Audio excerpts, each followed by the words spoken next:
Different ಅಂತ ಹೇಳ್ಬಿಡ್ತಾರೆ ಎಲ್ಲ ಸಿನಿಮಾಗಳು. ಅದೇ ಎಲ್ಲಾ ಪ್ರೊಡ್ಯೂಸರ್ ಹೇಳೋ ತರ ಹೇಳ್ತಾ ಇದೀವಿ. ಎಲ್ಲ ಬಟ್ ಆದ್ರೆ ಅದು ಸಿನಿಮಾ ನೋಡಿದ್ರೆ ಮಿಸಲ್ ಬಾಜ್ ಆದಾಗ ಆಗಿರ್ತದೆ. ಅಂದ್ರೆ ಅದ್ರಲ್ಲಿ ಒಂದಿಷ್ಟು ಇಲ್ಲೊಂದಿಷ್ಟು ಸೇರ್ಬಿಟ್ಟು ಸಿನಿಮಾ ನೋಡಿದ್ಮೇಲೆ ಪ್ರೊಡ್ಯೂಸರ್ ಹೇಳಿದ್ ಸುಳ್ಳು ಅಂತ ಅಂದಾಗ ಇನ್ನೊಂದ್ಸಲ ನಮ್ಗೆ ಪ್ರೆಸ್ ಮೀಟ್ ಹೇಳಿ ಬರ್ತೀವಿ ಸರ್. ಅದಕ್ಕೆ ಸಿನಿಮಾ ಟೈಟಲ್ಲೇ ಒಂದು ಸರಳ ಪ್ರೇಮ ಕಥೆ, ಒಂದು ಸಿಂಪಲ್ ಲವ್ ಸ್ಟೋರಿ ಅಂತ ಅಷ್ಟೇ. ನಾವು ತುಂಬ ಹೇಳ್ತಿಲ್ಲ. ಬಟ್ ಆ ಟೈಟಲ್ ಫಾಂಟ್ ಡಿಸೈನ್ ನೋಡಿದ್ರೆ ಗೊತ್ತಾಗ್ತದೆ. ಅದರಲ್ಲಿ ವಿ ಹೊಡೆದಾಕಿದ್ದೀವಿ, ವಿರಳವಾಗಿರುತ್ತೆ. ಇದು ಸಿನಿಮಾ ಅಲ್ಲಿ ನೋಡಿದೀವಿ ಇಲ್ಲಿ ನೋಡಿದೀವಿ ಅಂತ ಹೇಳೋಕ್ಕಾಗಲ್ಲ.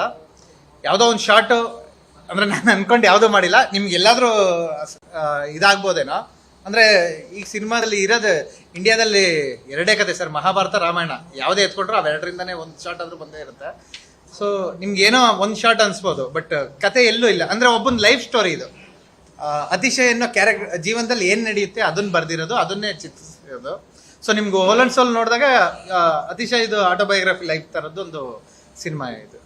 ಸೊ ಎತ್ತಿರೋದಂತೂ ಇಂಥವ್ರಿಗೂ ಸಿನಿಮಾದಲ್ಲಿ ನೋಡಿದೀವಿ. ನಾವೊಂದು ಸ್ಟುಡಿಯೋದಲ್ಲಿ ಸಿನಿಮಾ ಸೆನ್ಸರ್ ಆಗಿದೆ, ಯುಬಾರಿಯ ಸರ್ಟಿಫಿಕೇಟ್ ಸೆನ್ಸರ್ ಆಗಿದೆ. ಸೊ ನೋಡಿರೋರು ಯಾರೂ ಎಲ್ಲೂ ಕಮೆಂಟ್ ಹಾಕಿಲ್ಲ.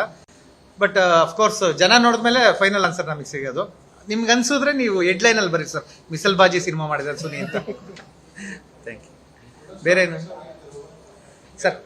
ಇಲ್ಲ, ಗಣೇಶ್ ಸರ್ ಇದರಲ್ಲಿಲ್ಲ. ನಮ್ಮದು ಒಂದು ಸಾಂಗ್ ರಿಲೀಸ್ ಮಾಡಿಕೊಟ್ರು ಅವರು. ಇದರಲ್ಲಿಲ್ಲ Ganesh sir. Radhakrishna serial sir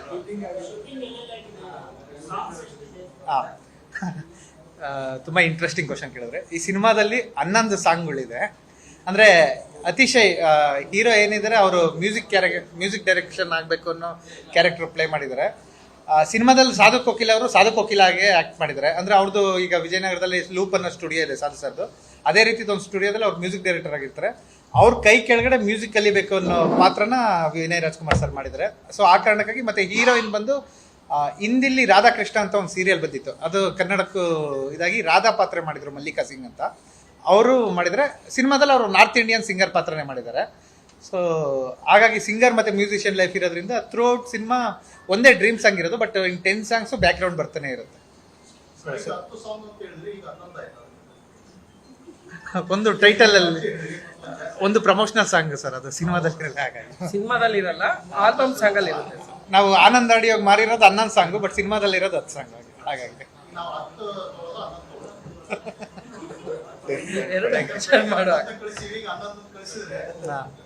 ಮತ್ತೊಂದು ಸಾಂಗ್ ಮಾಡಿದ್ರು ಅಂತ ಕೇಳ್ಬೋದು.